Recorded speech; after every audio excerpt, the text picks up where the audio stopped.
the Niners are favored to win 15 of their 17 games. The only games they're not favored to win right now, they're 1.5-point underdogs week 5 in LA, Thursday night against the Rams.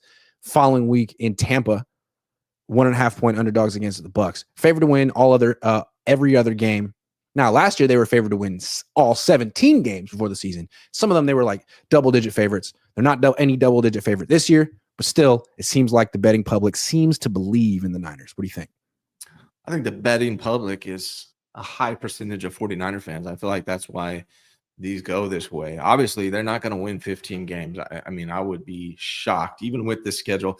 There's a couple games that jump out at me. Like the biggest game that jumps out at me is really an underrated challenge is going to be the Chicago Bears. I think they're going to be really freaking good this year. They're good on the offensive line, good on the defensive line. They got Ben Johnson running the show there. I don't know. I think that's going to be a very tough game for them. They're also going to Cleveland, which was a very tough challenge for Brock, one of his worst games.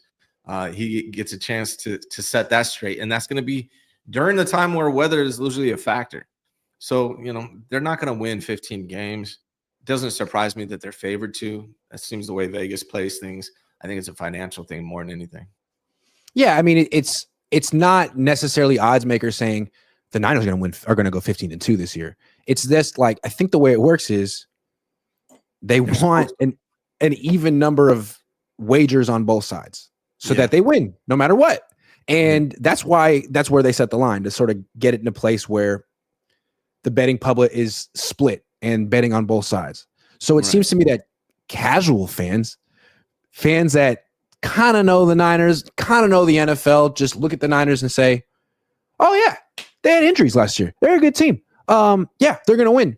But I think that was the perception of them last year. And I think sometimes perception is delayed behind reality. And I think like sharp wagerers would look at the Niners and be like, you know what? Casual fans don't understand what's going on here. This team isn't bouncing back to the one it had in 2023. Like, this team is trying to rebuild on the fly with rookies. And that's a tough tightrope to walk. Maybe they can do it. They do have Robert Saleh. I mean, Vic Fangio made it work with 21-year-old Cooper DeJean last year. It can happen, but it's not easy. You can't predict what this team is going to do this season. We really can't. When you have probably 4 or 5 rookies starting on your defense, that's half of your defense is rookies. Like, and what are the odds that all of these rookies that they drafted are actually good? Pretty slim. It doesn't like happen, 0. right? No. It's very slim chances. And what are the odds they're all good right away? Right.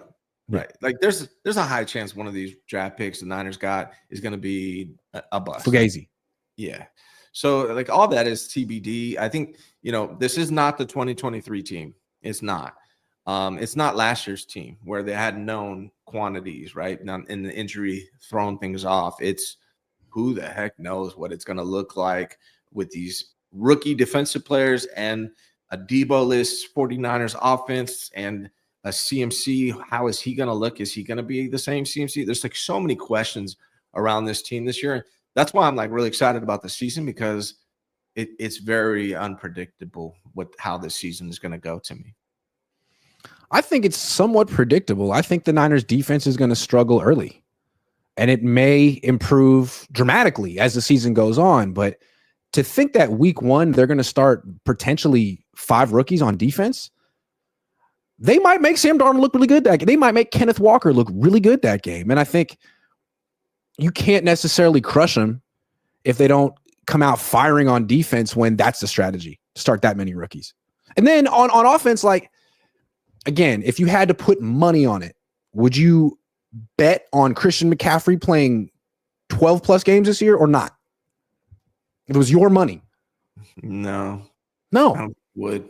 I'm hopeful. It's not a great bet. But ain't nobody scared of Sam Darnold. I don't think Sam. That's what we said week 2 last year. That's true, actually. Damn. Yeah.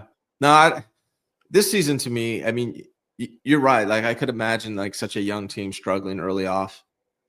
They have a lot of veterans on the offensive side. Maybe they can make up for it. I'm excited to see what the new special teams unit looks like. To me, it's very unpredictable. It's hard. I think they're a 10-plus win team with this schedule. That's how I see them, 10 plus wins, somewhere in that range. But it would surprise me if they're a lot further than 10. If they were like, if they were a 13-win team, I don't see that happen. I think the one thing that's kind of cruel about this team, maybe I'm misreading them, is that like no matter what you want to say about Brock, Kyle, Saleh, the rookies, it very much comes down to two guys, 23 and 71.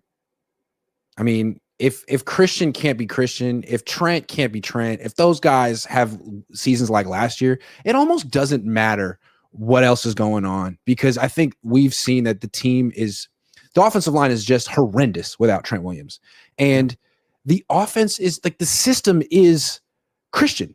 Like, he has gravity the way Steph has gravity. I mean, he runs a freaking check down flare route and the defense is just like focused on him, where Aiyuk's getting one-on-one catches 20 yards down the field. They're like, well, we got to give him that. We can't let Christian catch the ball in the flat. We can't let him get the ball in the flat. Prize Picks is the best place to win cash while watching sports. The app is really easy to use. To make a lineup, all you have to do is pick more or less on a few players' stats. You can play Prize Picks in over 40 states, including California and Texas. Best of all, Prize Picks will give you $50 when you play your first $5 lineup. Win or lose, you'll get $50.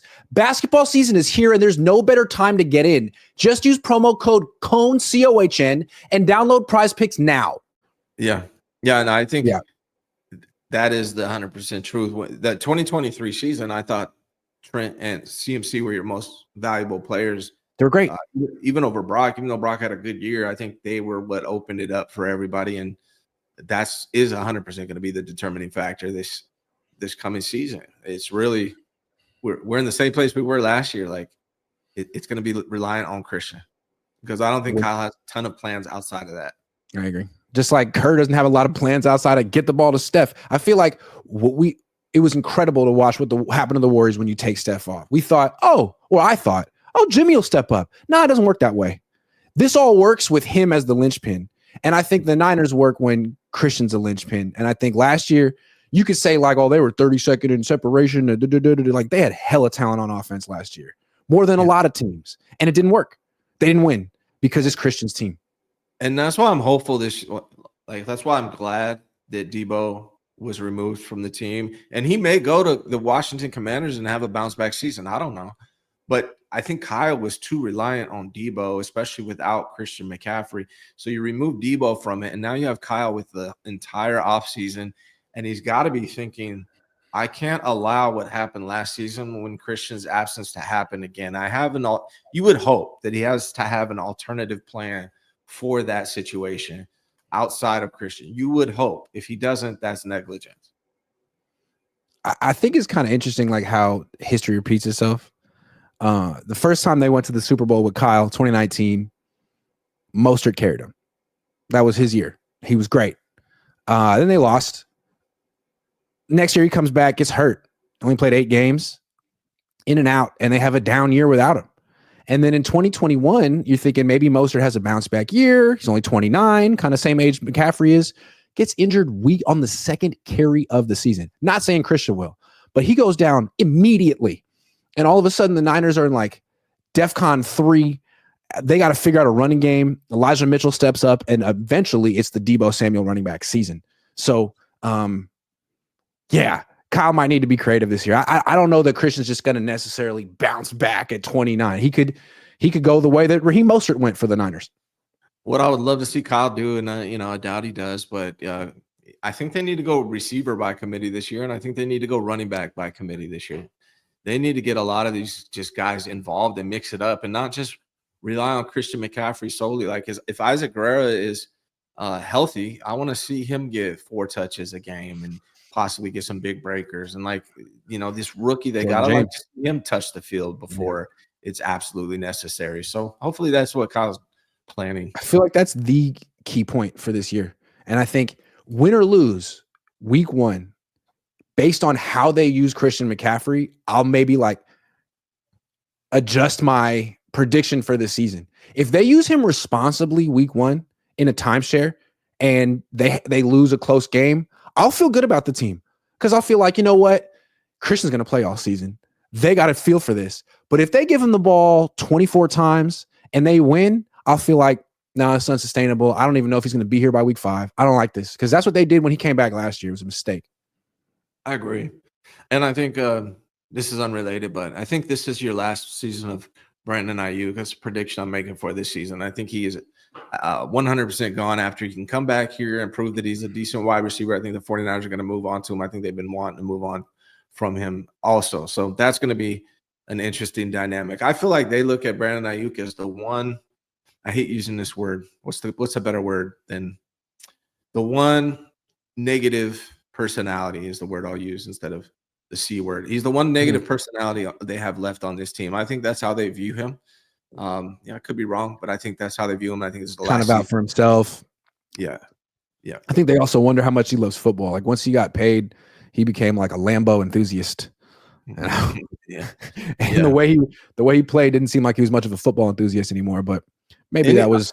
I'll be honest, man. I was a big fan of Brandon Aiyuk until that whole offseason, and he kind of turned me off a little bit in that regard. Like he didn't really handle it as professionally as I would have hoped.